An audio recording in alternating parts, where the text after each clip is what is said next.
चाहिए, जैसे रखे राम जी रहना चाहिए। मान अपमान सब सहना चाहिए, मान अपमान सब सहना चाहिए। जैसे रखे राम जी रहना चाहिए, जैसे रखे राम जी रहना चाहिए, जैसे रखे राम जी रहना चाहिए। मान अपमान सब सहना चाहिए, मान अपमान सब सहना चाहिए। चाहते आराम हो तो रोज ही सुबह शाम, चाहते आराम हो तो रोज ही सुबह शाम।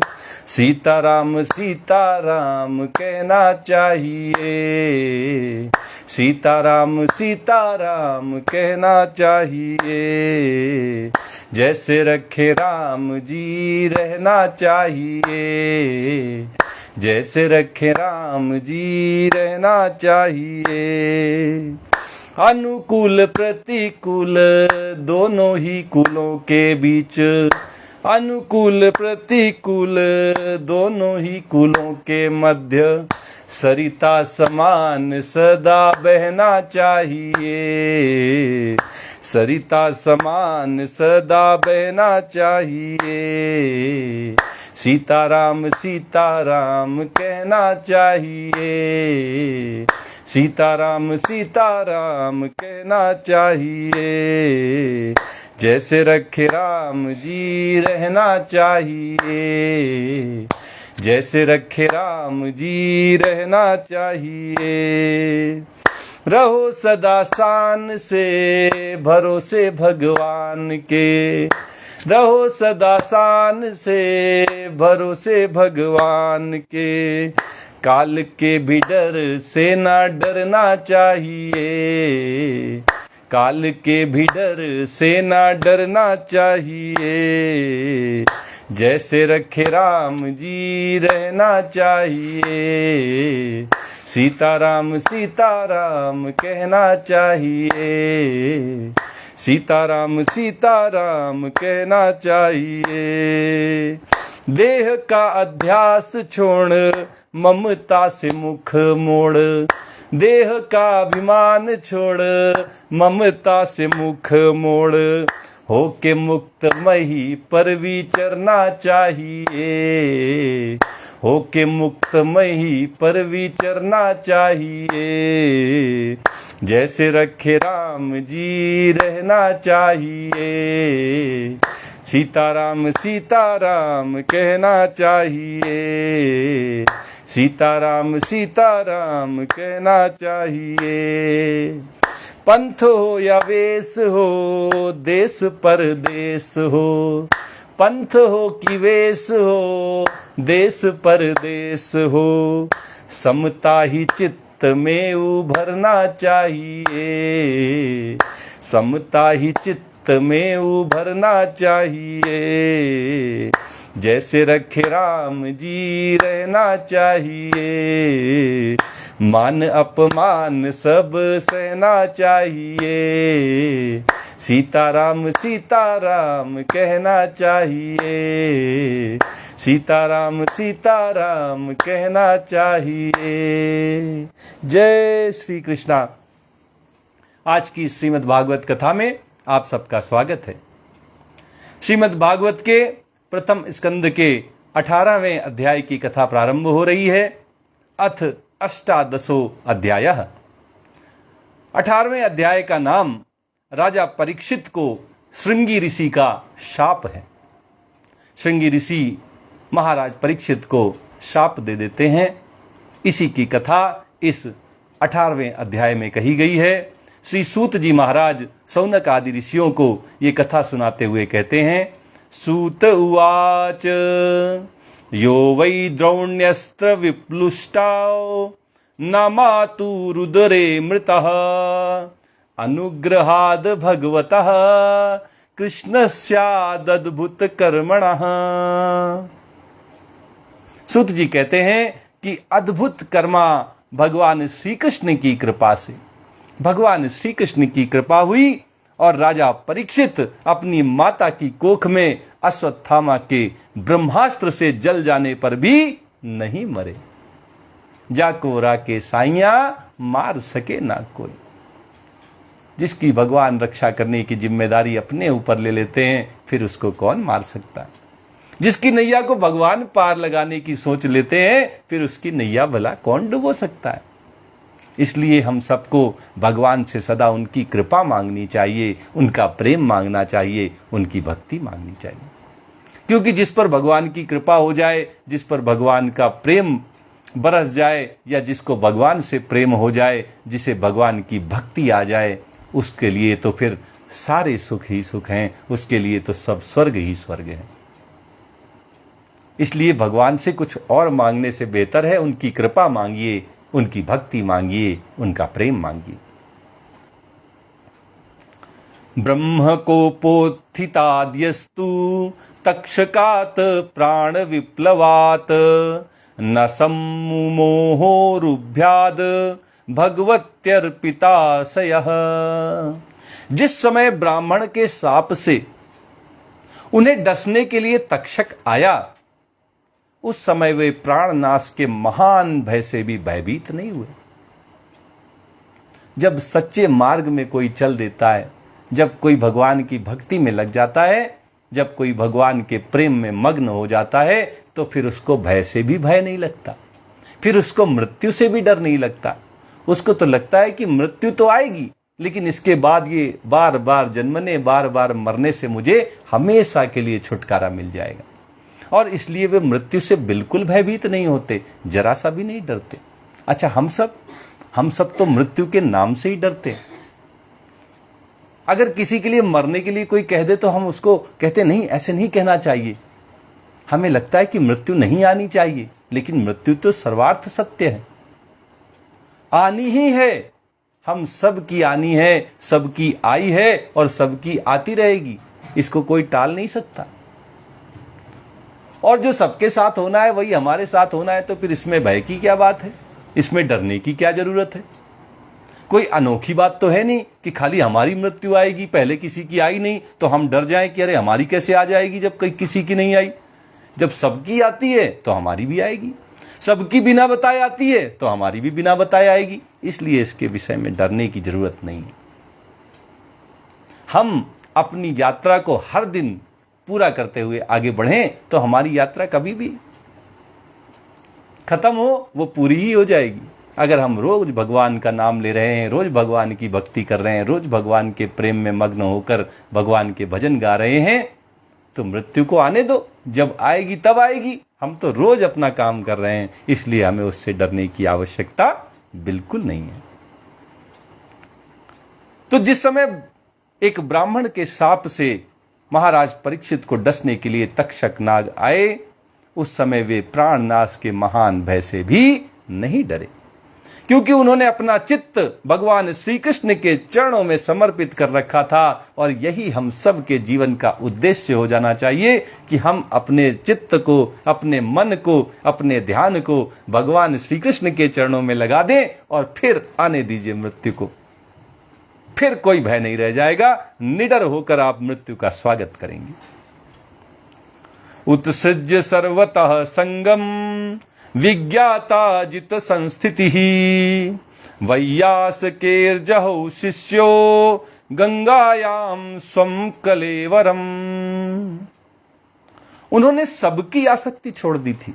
जब मृत्यु महाराज परीक्षित का वर्ण करने के लिए आ रही थी, उससे पहले ही उन्होंने सबकी आसक्ति छोड़ दी थी। और ये जो आसक्ति है, यही तो जन्म मरण के चक्र में बांधने वाली होती है। गीता में तो भगवान ने स्पष्ट शब्दों में कहा है, ये आसक्ति, ये ममता, ये मोह ही बंधनकारी है।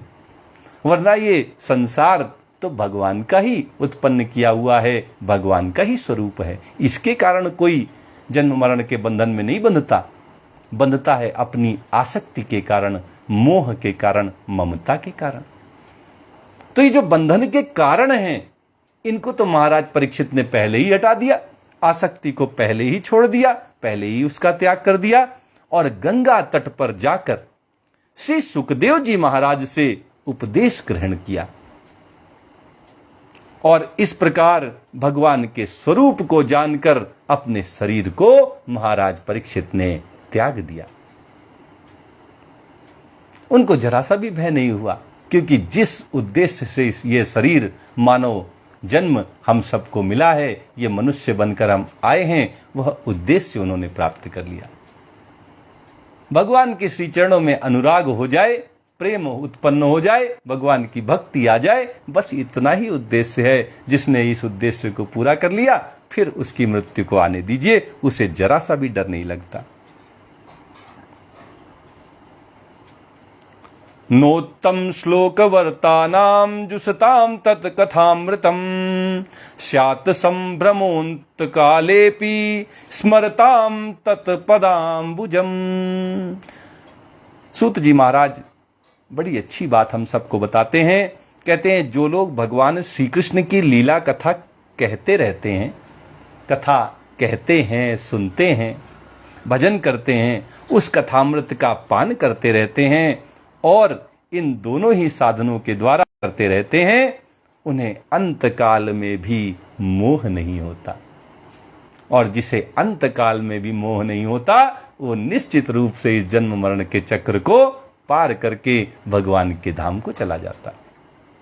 अंत काल में जो आया हुआ मोह है वही याद आ जाए, ये तो तभी संभव है जब जीवन भर नाम लिया जाए। अगर कोई जीवन भर नाम नहीं लेता तो अंतिम समय में भला उसको कैसे भगवान की याद आएगी? जब सांसें रुक रही हों, शरीर काम करना बंद कर दे, दिमाग काम करना बंद कर दे, उस समय भगवान की याद भला कैसे आएगी? जब हाथ पैर पुष्ट हैं, दिमाग तंदुरुस्त है और तब हम भगवान का सुमिरन नहीं कर रहे, तो अंतिम समय में भगवान की याद भला कैसे आएगी? इसलिए आवश्यकता है कि हमेशा भगवान का सुमिरन करते रहें, भगवान की भक्ति करते रहें, भगवान से प्रेम करते रहें। बड़ी अच्छी बात सूत जी महाराज ने हम सबको बताई है। कहा है कि लीला, भगवान की लीलाओं को कहना चाहिए और भगवान की लीलाओं को सुनना चाहिए। ये दोनों कार्य करने चाहिए। किसी से सुनिए और किसी को सुनाइए। जन जन तक भगवान की लीलाओं की कथाओं को पहुंचाइए।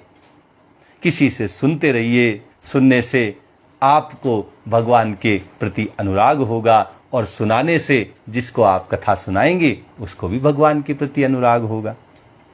भगवान के प्रेम में, भगवान की भक्ति में मग्न होकर सब लोग भगवान का गुणगान करिए, लीला कथा का पान करिए।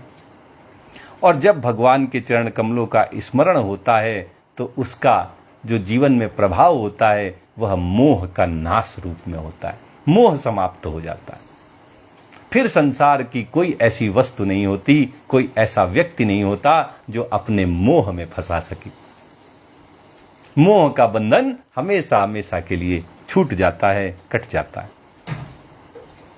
तावत कलिर्न प्रभवेत प्रविष्टोपीह सर्वतः यावदीसो महानुर्व्याम अभिमन्यव एकराट।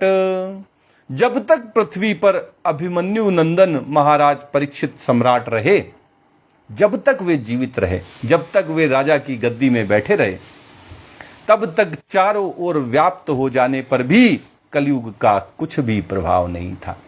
कलयुग तो आ गया था, लेकिन वह अपने प्रभाव को नहीं फैला पा रहा था, उसका कहीं भी वर्चस्व नहीं बना था। महाराज परीक्षित का यह उसके ऊपर प्रभाव था। डर गया था कलयुग महाराज से। जब तक महाराज जीवित रहे परीक्षित, तब तक कलयुग चारों तरफ प्रभाव होने पर भी, व्याप्त होने पर भी अपना प्रभाव समाज पर नहीं बना पाया था। यस्मिन् हनियर्हेव भगवान उत्ससर्ज गाम तदैवेहानुवृत्तो सावधर्म प्रभवः कलिहि। वैसे तो जिस दिन, जिस क्षण श्री कृष्ण भगवान ने पृथ्वी का परित्याग किया था, इस धरा को छोड़कर अपने गोलोक धाम वृंदावन को भगवान श्री कृष्ण लौटे थे, उसी समय पृथ्वी में अधर्म का मूल कारण कलयुग आ गया था। भगवान का जाना हुआ और कलयुग का आना हुआ, ये दोनों घटनाएं एक साथ घटी थी। नानु द्वेष्टि कलिम सम्राट सारंग इव सारभुक कुशलान्यासु सिद्ध्यन्ति नेतराणि कृतानि यत। भ्रमर के समान सारग्राही, भ्रमर के समान सारग्राही सम्राट परीक्षित कलयुग से कोई द्वेष नहीं रखते थे, क्योंकि इसमें यह एक बहुत बड़ा गुण है कि पुण्य कर्म तो संकल्प मात्र से ही फलीभूत हो जाते हैं, परंतु पाप कर्म का फल शरीर से करने पर ही मिलता है, संकल्प मात्र से नहीं मिलता है। पाप का स्मरण करने से, पाप के विषय में सोचने से, मन में पाप युक्त विचार आने से पाप हमें नहीं लगते। ये कलयुग का बहुत बड़ा महत्व है। सतयुग में अगर किसी के विचार में भी अगर पाप है तो उसको उस पाप का फल मिलता था। यही दशा द्वापर तक चलती आई, त्रेता युग से होती हुई। लेकिन कलयुग में ये नहीं है।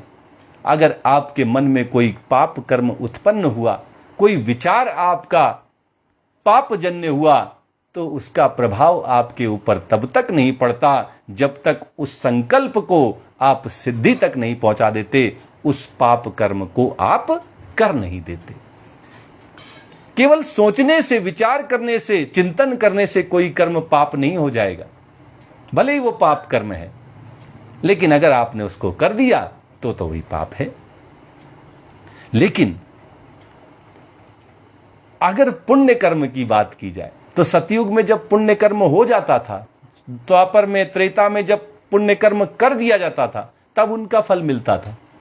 कलयुग में अगर केवल आपने अच्छे कर्म का संकल्प कर लिया, केवल अच्छे कर्म का विचार कर लिया, किसी पुण्य कर्म के विषय में आपने विचार किया, चिंतन किया, तो उस चिंतन मात्र से आपका वह पुण्य कर्म फलीभूत हो जाता है। ये मैं नहीं कह रहा, ये सूत जी महाराज कह रहे हैं।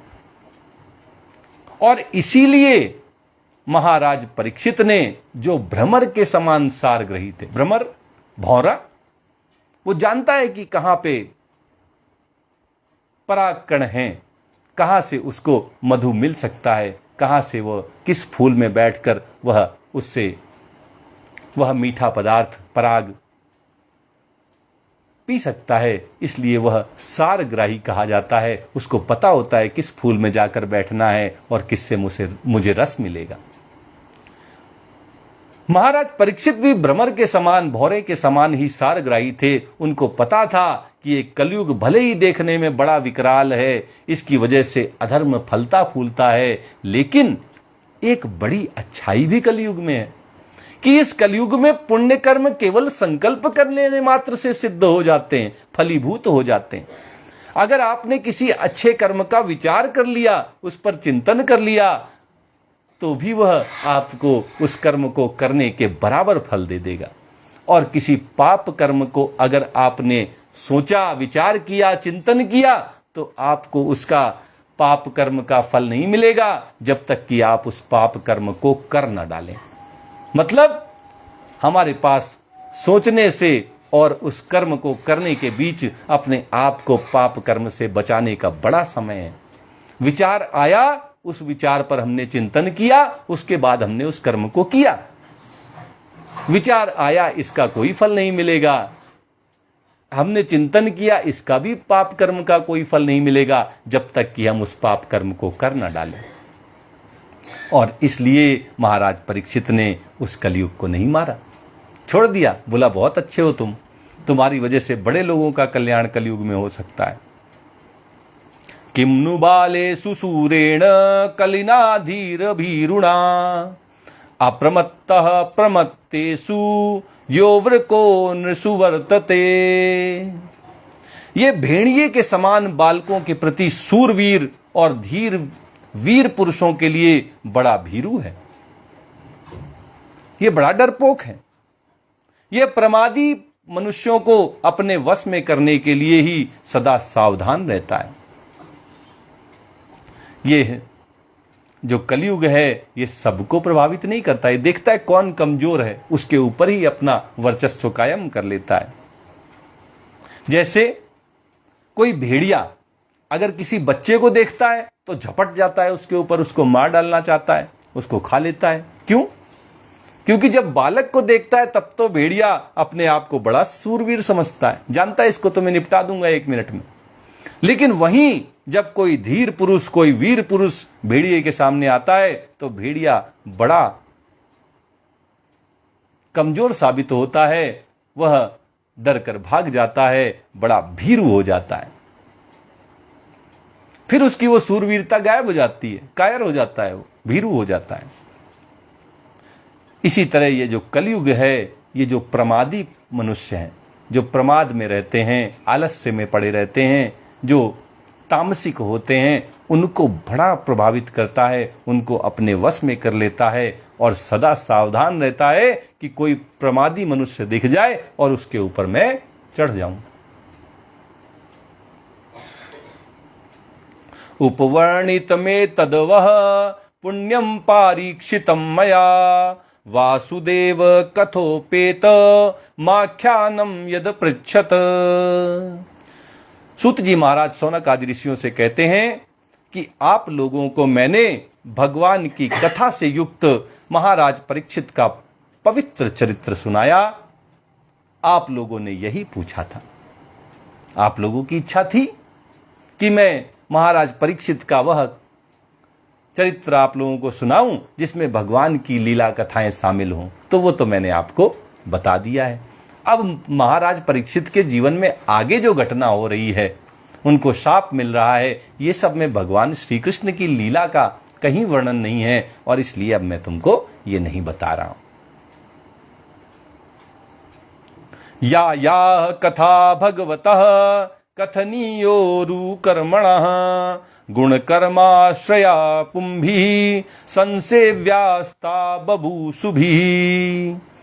भगवान श्री कृष्ण कीर्तन करने योग्य बहुत सी लीलाएं करते हैं। कीर्तन में हम लोग क्या करते हैं? भगवान की लीलाओं का गुणगान करते हैं, जोर जोर से चिल्लाते हैं, भगवान को याद करते हैं, भगवान की लीलाओं को याद करते हैं। यही तो कीर्तन है। कीर्तन भगवान की लीलाओं के गुणगान के अलावा और कुछ नहीं। भगवान श्री कृष्ण कीर्तन करने योग्य बड़ी लीलाएं करते रहते हैं। इसीलिए उनके गुण और उनकी लीलाओं से संबंध रखने वाली जितनी भी कथाएं हैं, कल्याणकामी पुरुषों को उन सब का सेवन करना चाहिए। जो कल्याण की इच्छा रखते हैं वो भगवान की सभी कथाओं में आनंद लेते हैं। वो किसी विशेष कथा को सुनने की इच्छा नहीं रखते। उनको लगता है भगवान की सब लीलाएं हैं, भगवान ने की हैं, मेरे प्रभु ने की हैं, मुझे तो सब में भगवान ही दिखाई देते हैं, मुझे तो सब में भगवान की भक्ति, भगवान की कृपा, भगवान का प्रेम ही दिखाई देता। और इसलिए वे सारी कथाओं का सेवन करते हैं, सब कथाओं को ध्यान पूर्वक, भक्ति भाव से, प्रेम पूर्वक सुनते हैं। आज की कथा यहीं तक होगी। आइए श्रीमद् भागवत जी की आरती करते हुए आज की कथा को यहीं पर विराम देते हैं।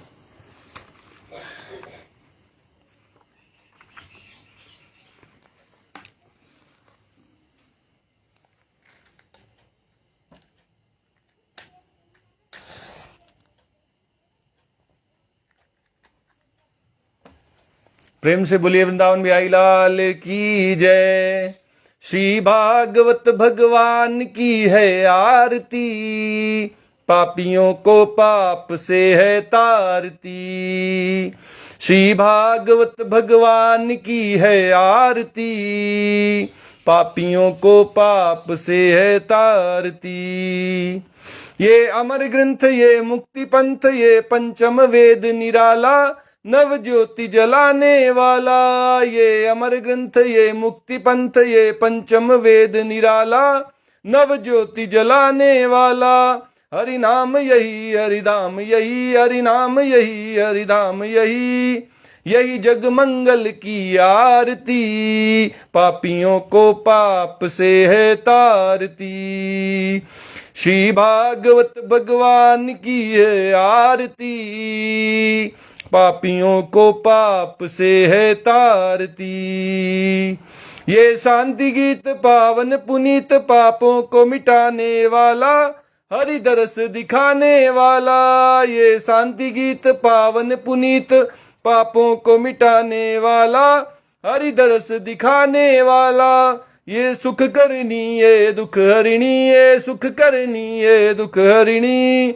श्री मधुसूदन की आरती, पापियों को पाप से है तारती। श्री भागवत भगवान की है आरती, पापियों को पाप से है तारती। ये मधुर बोल जग फंद खोल, सन्मार्ग दिखाने वाला, बिगड़ी को बनाने वाला। ये मधुर बोल जग फंद खोल, सन्मार्ग दिखाने वाला, बिगड़ी को बनाने वाला। श्री राम यही घनश्याम यही, श्री राम यही घनश्याम यही, यही प्रभु की महिमा की आरती, पापियों को पाप से है तारती। श्री भागवत भगवान की है आरती, पापियों को पाप से है तारती। श्री भागवत भगवान की है आरती, पापियों को पाप से है तारती।